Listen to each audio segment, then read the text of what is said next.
Hi, welcome to this season. We're talking about strategies to help prosper in an inflationary time. And, given that this is pretty remarkable, we haven't had this type of inflation rate in decades.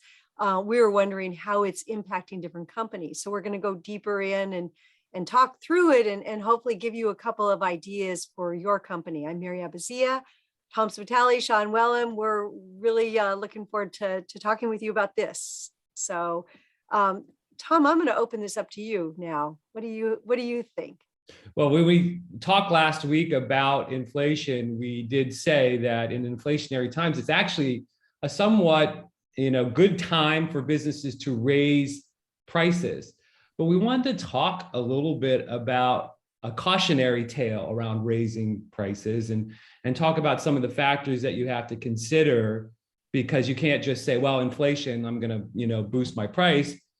Cautionary tale being Netflix, who raised their subscription pricing. What did they raise it to, guys? I'm a member. $15, was it?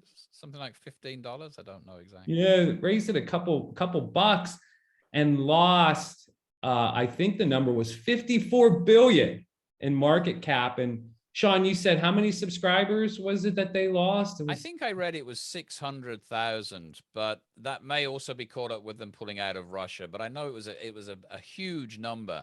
They originally told the street they would be adding, that it would be tough and they'd be adding no more than 2 million subscribers, and they actually reported losing subscribers from the article that I read. So yeah, strong headwind for sure.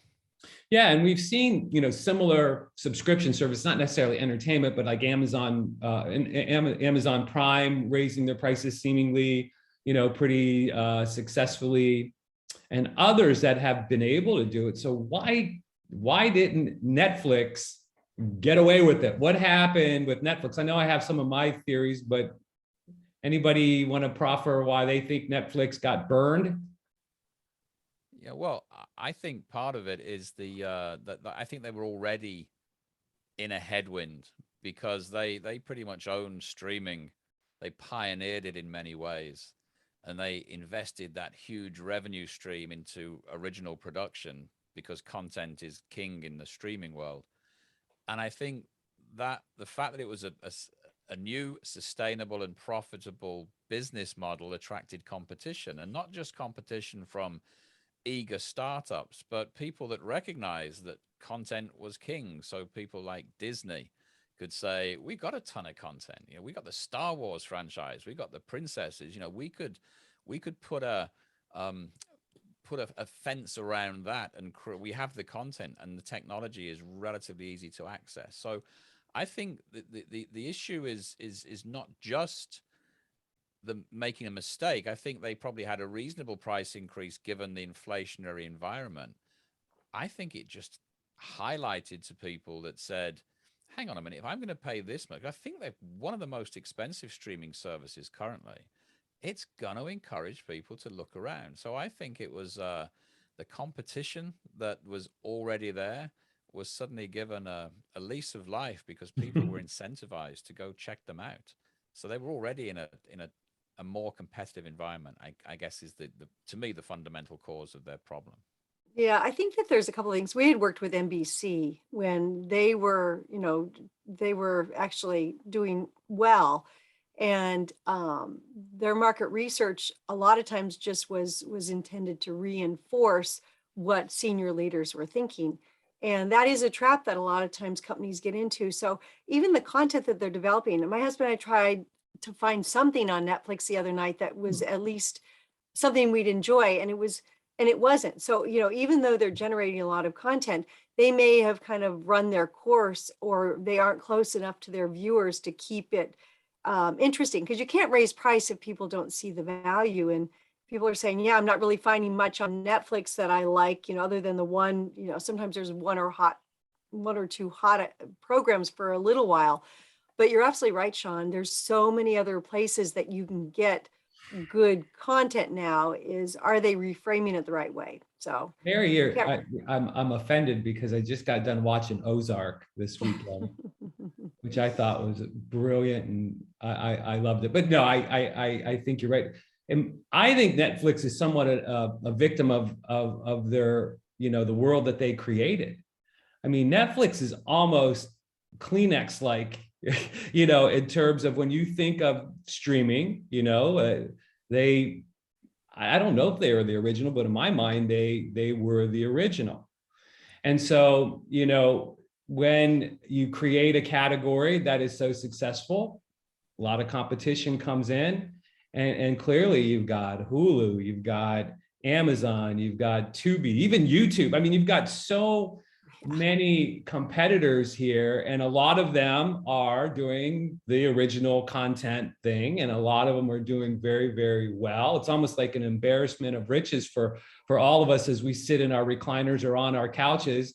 Mary, I'm sure when you didn't find anything on Netflix, you probably went to one of your other streaming services and did find something that you liked. So I think in one way they're a victim of all the competition that's been created around them because of their success. The other thing that I think maybe happened is they were so successful and drove, their subscriptions so deep into, the different economic layers of our country, that people that maybe for whom that price increase, it hurt, and they had to make some choices, where a lot of people were, able to say, oh, here's another price increase, but, it's Netflix, so I'm going to do it. Not everybody that they had reached with their reasonably priced subscription models were able to afford that price increase. And so that's also, what I think happened to Netflix. Just wonder, what does that mean for our audience? How does I just want to say, yeah, I'm thinking about, there's also a timing issue is, raise your price when people are on their couches, but we're heading into the summer and the spring, and that's what some of the other companies also found is that people were getting up and going out. Peloton, as an example, is, they had this great base of customers when everyone was stuck at home, but when they started going back out to the gyms, out to socialize, the competition is more than just other streaming services. It's all the other entertainment that's opening up. And if you raise your prices at a bad time when people were going, yeah, but I could go do other things, it doesn't help them at all. So. I think, do you remember I wrote an article, it was originally called The Second Mouse Gets the Cheese, Tom. I don't know if you re-edited the title. You often sharpen my titles, but do you remember the article that I'm referring to?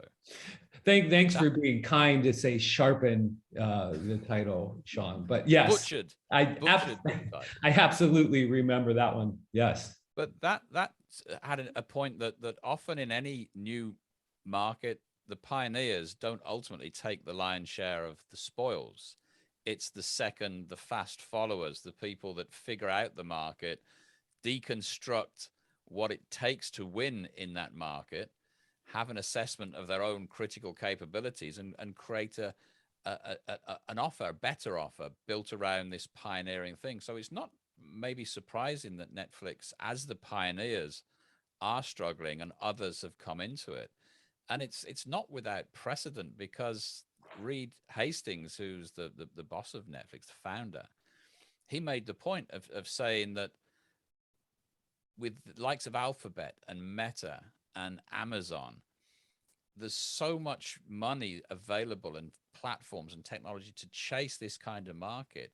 He made the point that there was not a long-term profitable future or something like that. He said that the future is not as bright as it seems because there's all this potential competition that will come running in to the gap. So they sort of knew as well. So I think when the history books are written, it'll probably follow a fairly common trajectory of any new market. Pioneers, massive competition, shakeout, stability. Yeah, it's a good point. It's a really good point. But how do you stay ahead of it? How do you keep re-pioneering new things so that you don't, Amazon's a good example. They were the pioneers, and they keep they create new categories. And we had a whole podcast on creating new categories. They seem to have mastered that. So I also believe that one of the things that we coach our clients on the PVA, the perceived value analysis, is just an amazingly valuable tool in a situation where you're not sure whether a price increase is going to work or not.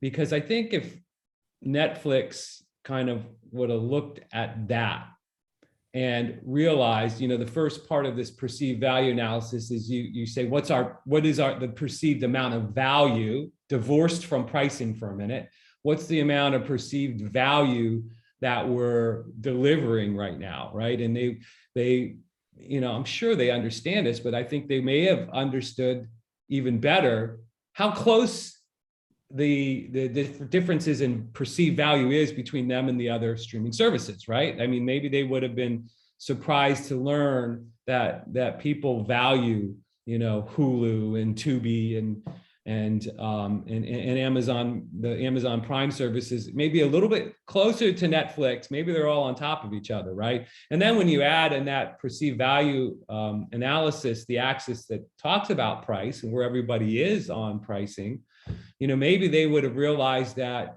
the demand is not as elastic for Netflix. Am I using that term correctly, Mary? Elastic as they would have thought it is. And they could have maybe modeled that out and had a sense that maybe this was going to happen. And maybe they would have went later. Maybe they would have waited. Mary, maybe they would have spent a little bit, waited till a better time of the year, what have you, to do it.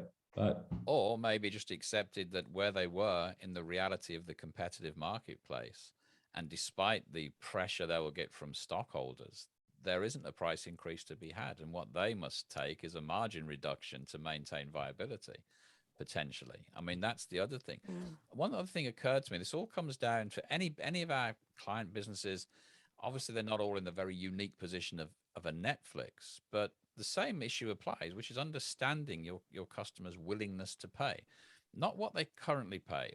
What are they willing to pay for that? And how does that differentiate between segments, between amount of usage, and between the format? So they have rich data sets on what people are watching. They know, Mary, what you've been watching on Netflix. They know for how long, how frequently, when you turn something off halfway through, the cycle time between episodes, how quickly you consume this. They know everything.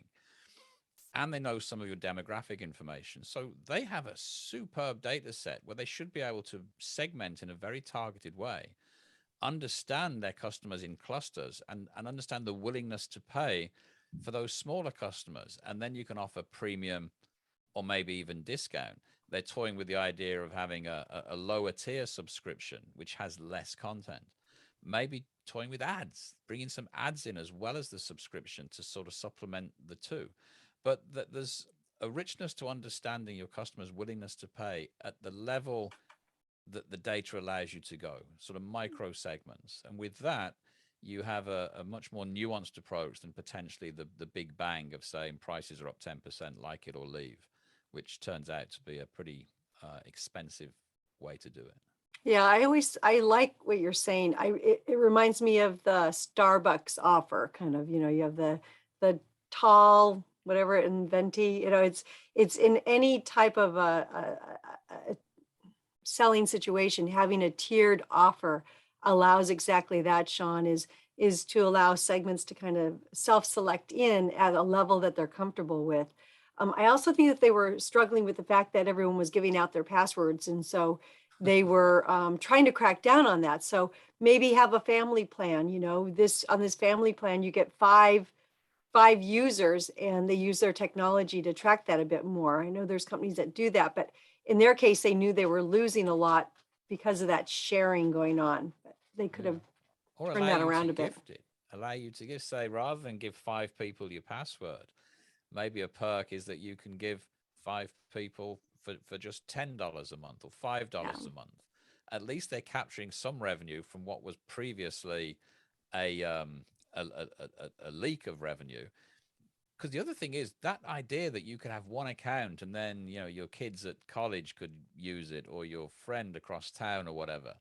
That's part of the value, whether they like it or not, right? That's part of the value of Netflix. Oh, I can watch this on 5 devices. I can give one to my sister or what have you, it's still part of the value. Now, to try and claw that back or shut that door only has the effect of reducing the value. To your point, Tom, on the PVA, the value offered moves down, and therefore the price you can charge starts to be less compared to the competition. So you always have to be careful about what value do your customers really perceive from your product, whether it wasn't intended or whether it comes at a cost to you. If it's baked into their value decision, then you have to take it into account with your pricing. Yeah, very well put.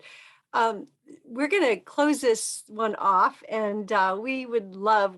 We often get people commenting on our comments, and especially with something like Netflix, where so many of us all have that. So we would love to have any comments you have regarding how inflation may be hitting Netflix or other things that you have involved. And thank you again. We look forward to having you on our next podcast. Thank you.